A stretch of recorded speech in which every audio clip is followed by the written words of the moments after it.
आज का हमारा जो टॉपिक है वो है हर कम्पिटिटिव एग्जाम के लिए मोस्ट इम्पोर्टेंट जो टॉपिक होता है मेंटल एबिलिटी या फिर यूँ कहिए रीजनिंग।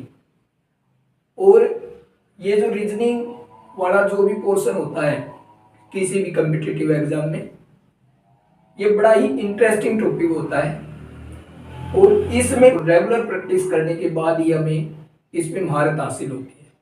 तो उन्हीं रीजनिंग क्वेश्चन में से कुछ चुनिंदा क्वेश्चन जो मोस्ट इम्पोर्टेंट क्वेश्चन होते हैं और जो लगभग कम्पिटिटिव एग्जाम में पूछे जाते हैं, तो आज हम उन्हीं को हल करेंगे।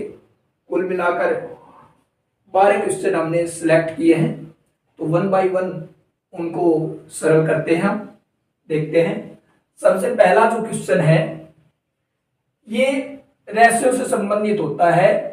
इसमें हमें ये देखना होता है कि पहले और दूसरे पद में क्या संबंध है और उसी संबंध को देखते हुए हमें तीसरे और चौथे पद में भी संबंध स्थापित करते हुए हमें वो शब्द यहाँ पर पुटअप करना पड़ता है जो इससे संबंधित हो। तो देखिए, वास्तुकार और भवन, इसमें क्या संबंध है कि वास्तुकार जो होता है वो भवन का नक्शा बनाता है, किसी भी बिल्डिंग का नक्शा बनाता है। तो इसी प्रकार जो मूर्तिकार है वो क्या बनाएगा? प्रतिमा। तो इसका मतलब जो चौथे पद पर ये आंसर हो जाएगा प्रतिमा। इसी प्रकार अगला देखिए, दूसरा प्रश्न है बर्फ और शीतलता। इसका मतलब बर्फ में जो गुण होता है वो किसका होता है? शीतलता का। इसी प्रकार पृथ्वी में भार, गुरुत्वाकर्षण, जंगल और समुद्र, इसमें से कौन सा गुण होता है? गुरुत्वाकर्षण। तो पृथ्वी में गुरुत्वाकर्षण का गुण होता है, तो इसका मतलब ये बी और इसका आंसर यहां पर स्टिक है।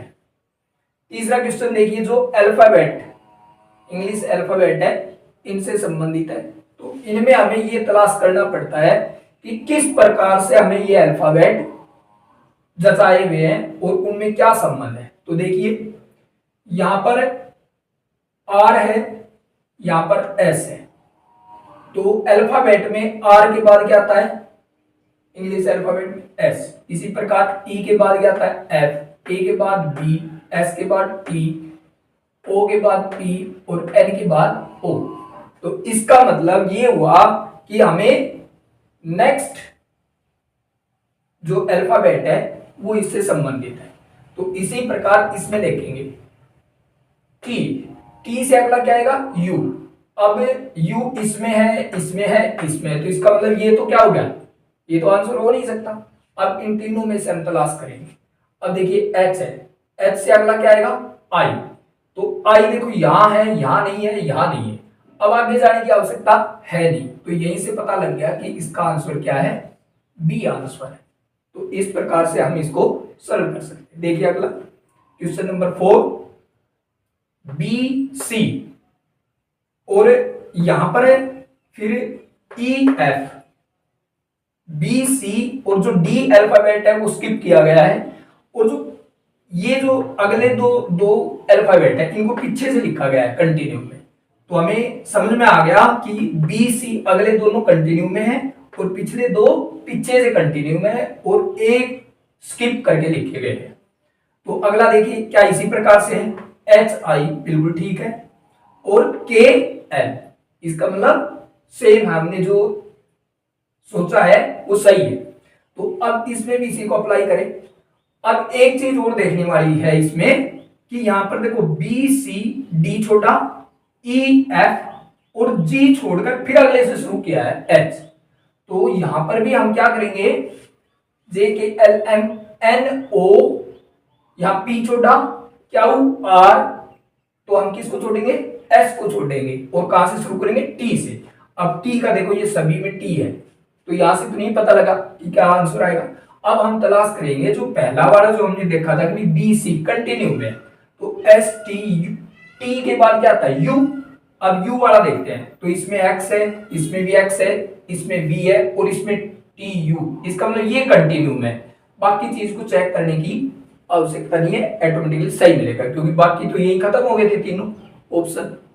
तो ये सी इसका आंसर है। अब देखिए क्वेश्चन नंबर 5 में, इसमें देखिए यहां पर ए है, फिर जेड, फिर बी और फिर वाई। तो यहां से क्या है, ए और बी ये कंटिन्यू में है, इसी प्रकार वाई और जेड पीछे से कंटिन्यू में। इसमें सी और डी कंटिन्यू में है और डब्ल्यू और एक्स ये कंटिन्यू में है। तो इसका मतलब ये हुआ कि हमने तलाश कर लिया कि एक छोड़कर एक कंटिन्यू आगे से और पीछे से एक छोड़कर एक कंटिन्यू। तो यहां से देखेंगे ए बी सी डी और यहां पर भी जाकर देखिए ई एफ, तो इसका मतलब अगला पद क्या आएगा, जी एच वाला आएगा। हमें यहां से पकड़ में आ गया। अब जी एच वाला देखो एक छोड़कर, ये भी ध्यान रखेंगे कि एक छोड़कर, तो यहां देखो जी एच यहां पर एक छोड़कर है, यहां जी एच कंटिन्यू में है, यहां जी और एच फर्स्ट में और लास्ट में है, यहां जी सेकंड में और लास्ट में। तो इसका मतलब सबसे पहले वाला जो ऑप्शन है वो हमारा राइट बैठता है। ई पहले जी फिर एक छोड़कर एच और ये भी कंटिन्यू में एस और टी। तो इसका मतलब ए आंसर इसका हो जाएगा। तो इस प्रकार से हमने याद किया। ये देखिए रेशियो का है ये। अब यहाँ 24 रेशियो 24 इज 60 है। तो दो तरीके होते हैं इसके। देखो कई बार तो क्या है फिट बैठ जाता है कि हम रेशियो ही निकाल ले इसका, कि जैसे 24/60 और इसको डिवाइड करके देख ले, और 12 दूनी 24 और 12 5 60, इसका मतलब 2/5 आ गया ये। अब इसका भी हमें ये तरीका हो सकता है, लेकिन ये कई बार फेल भी हो जाता है। तो 120 और उसके साथ क्या करेंगे, 2/5 आए, ऊपर 120 है तो सीधी सी बात नीचे कितना होना चाहिए 300, और तभी ये क्या बनेगा, ये 6 दूनी 12 6 5 30, 2/5। इस तरीके से ये हो सकता है। लेकिन इसका एक और भी देखो तरीका हो सकता है, जैसे 4 और 2 6 और 6 और 0 का योग 6, तो दोनों का इसका भी योग 6 है और इसका भी योग 6। तो अब यहां देखिए यहां योग कितना है, 1 2 और 0 का 3 बड़ा। अब थोड़ा सा ध्यान करके देखिए क्या किसी में 3 योग है, तो इसमें 6 और 1 7 है, ये नहीं हो सकता। 2 और 2 4 ये नहीं हो सकता, 1 और 8 ये नहीं हो सकता, तो 3 0 0 ये हो सकता है। तो दोनों तरीके से ये स्टिक बैठता है। इसका मतलब सी इसका आंसर बिल्कुल राइट। अब देखिए आगे अगला क्वेश्चन, क्वेश्चन नंबर 7।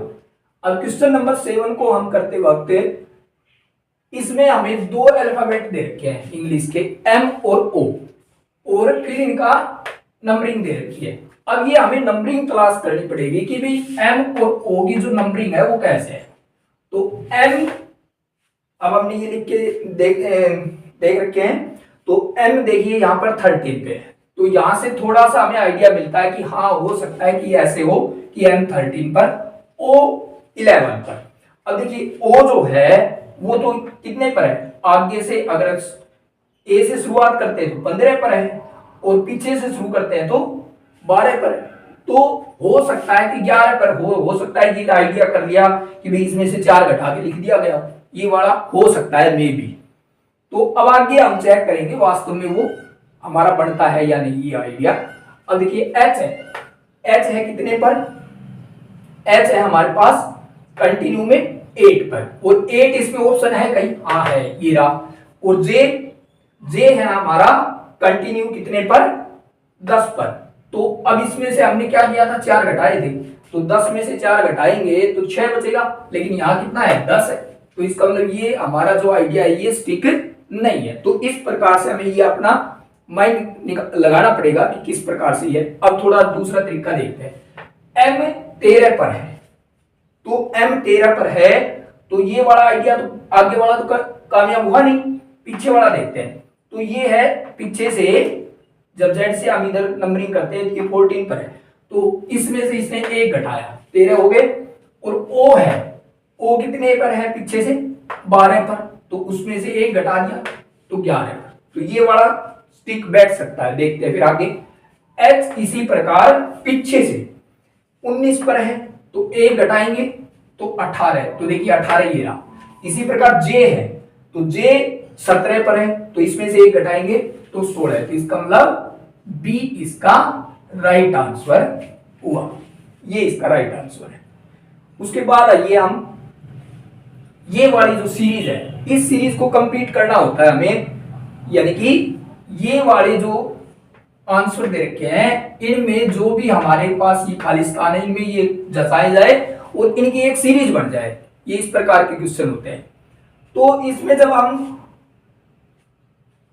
एक तो सीरीज पकड़ में आ जाए, आपको बहुत जल्दी पकड़ में आ जाए कि भाई 2-2 की सीरीज बनी या 3-3 की सीरीज बनी, जो हमें पकड़ में आ जाती है। नहीं पकड़ में आती है तो क्या करें, आप 4 बार इनको लिख लीजिए और चारों में चारों ऑप्शन, पहले में पहला ऑप्शन, दूसरा, तीसरा और चौथा ऐसे रख के देख लीजिए और फिर आप थोड़ा सा आइडिया लगाए क्या 2 की बढ़ती है, LM MN, यहां जाकर अपने आप ही टूट जाएगी। तो इसका मतलब आंसर तुरंत हो जाएगा कि ये कैंसिल है, ये नहीं है आंसर। फिर अगले में देखिए, अगले में हमने देखा LM MN ML, नहीं ये भी नहीं बन रही, ना 2 की, ना 3 की, ना 4 की। अब इसमें देखिए LM M N, अब 2 की तो देखिए LM MN ML, तो 2 की तो नहीं बनी। अब 3 की स्टार्ट करते हैं हम, LM M 3 के हो गए, फिर NML यानी कि L M M, फिर N M L, फिर दोबारा से क्या बना L M M ये वाली और N M L। इसका मतलब ये सही राइट आंसर हो गया। तो इसका कौन सा आंसर हो गया, थर्ड इसका आंसर राइट। इसी प्रकार इसमें देखते हैं अपन, देखिए ये बड़ा आसान है। पीछे वाला जो अल्फाबेट है उसको देखते हैं। पीछे वाला अल्फाबेट क्या है, ABC, तो सीधी सी बात है सबसे आखिरी में क्या होगा, D होगा। क्या है, इसी से ही पकड़ में आ जाए। तो देखो D सिर्फ और सिर्फ एक में ही है, सबसे लास्ट में, तो इसका मतलब सीधी सी बात है यही इसका आंसर होगा। बहुत से क्वेश्चन ऐसे होते हैं जो बड़े इजी होते हैं, लेकिन उनको थोड़ा सा ध्यान करने की आवश्यकता होती है कि सबसे आगे वाले का तलाश करें या सबसे पीछे वाले का। थोड़ा सा सबसे पहले आइडिया लो कि जो जिससे सबसे आसान तरीके से हो जाए। ये देखिए ये वाला क्वेश्चन है, जैसे इसमें ये था 3, 10, 20, 33, 49, 68। अब देखिए या 3 और या अगला पद है 10, तो कैसे आया, इसमें 7 जोड़े हैं, फिर अगले में 10 जोड़े हैं, फिर अगले में 13, फिर 16, फिर 19 और फिर 22, यानी कि 3-3 बढ़ाते चले गए। तो सीधी सी बात है 68 में 22 अगर ऐड करेंगे तो क्या आएगा आंसर 90। तो इसका मतलब इसका आंसर सी ऑप्शन इसका सही आंसर है। ये वाला क्वेश्चन देखिए, क्वेश्चन नंबर 11, इसमें है 15 फिर 31। अब देखिए कैसे आया है, 15 मल्टीप्लाई बाई 2 और प्लस 1, 31। अब अगला पद देखते हैं क्या इसी प्रकार से आता है, तो 31 प्लस 2 और प्लस में इस बार हमें क्या करना पड़ेगा, देखो 62 और प्लस 2 64। तो इस प्रकार से हमें थोड़ा आइडिया मिला। अगला और करके देखते हैं, 64 मल्टीप्लाई बाई 2 और प्लस इस बार 3, तो ये आ जाएगा 131। इसका मतलब हमारी सीरीज जो हमारा आइडिया है वो बिल्कुल सही है कि अगला पद है उसका दुगुना कर दो और उसमें प्लस एक एक बढ़ाकर जोड़ते चले जाओ। तो इसका मतलब जो अगला पद होगा 131 मल्टीप्लाई बाई 2 और प्लस में 4, तो इज इक्वल टू क्या आ जाएगा, तो ये हो जाएगा 2, 6 और 2 और प्लस में 4, तो 266। तो इसका मतलब first option is right option. अब सबसे लास्ट वाला क्वेश्चन है, देखिए इसको कैसे करेंगे। इसको हम या तो आगे से भी कर सकते हैं घटा के, या पीछे से सही समझ में आएगा। जैसे 10 है, 16 है, 28 है, तो इसका मतलब इसमें 6, यहां पर 12, यहां पर 12 दूनी 24, यहां पर 24 दूनी 48। इसका मतलब पिछले इसमें और इसमें जो अंतर है वो जो इसका गैप है उसका दुगुना करते रहना होगा। तो अब हमें सोचने वाली बात यह कि हमें यहां पता करना है यहां क्या आएगा। अब देखिए यहाँ 6 है तो इससे हाफ जोड़ा तब जाकर हमें ये 10 प्राप्त हुआ, तो इसका मतलब 3 हमने इसमें जोड़ा है। और 10 3 जोड़ने पर कब आता है, किस में जोड़े, तो 7 में 3 जोड़ने पर 10 आता है। इसका मतलब बी ऑप्शन इसका राइट आंसर होगा। तो इस प्रकार से ये रीजनिंग के मोस्ट इंपोर्टेंट क्वेश्चन जो कभी ना कभी किसी ना किसी कॉम्पिटिटिव एग्जाम में पूछे गए हैं वो हमने आपके साथ शेयर किए। आशा करते हैं आपको अच्छे लगे होंगे और आप इसी प्रकार से तैयारी करते रहिए। ये वाले क्वेश्चन एनएमएमएस के लिए भी बड़े ही इंपॉर्टेंट है, तो आप इसमें से देखकर अच्छी प्रकार से तैयारी करेंगे और अपने भविष्य को उज्जवल करेंगे। Thank you.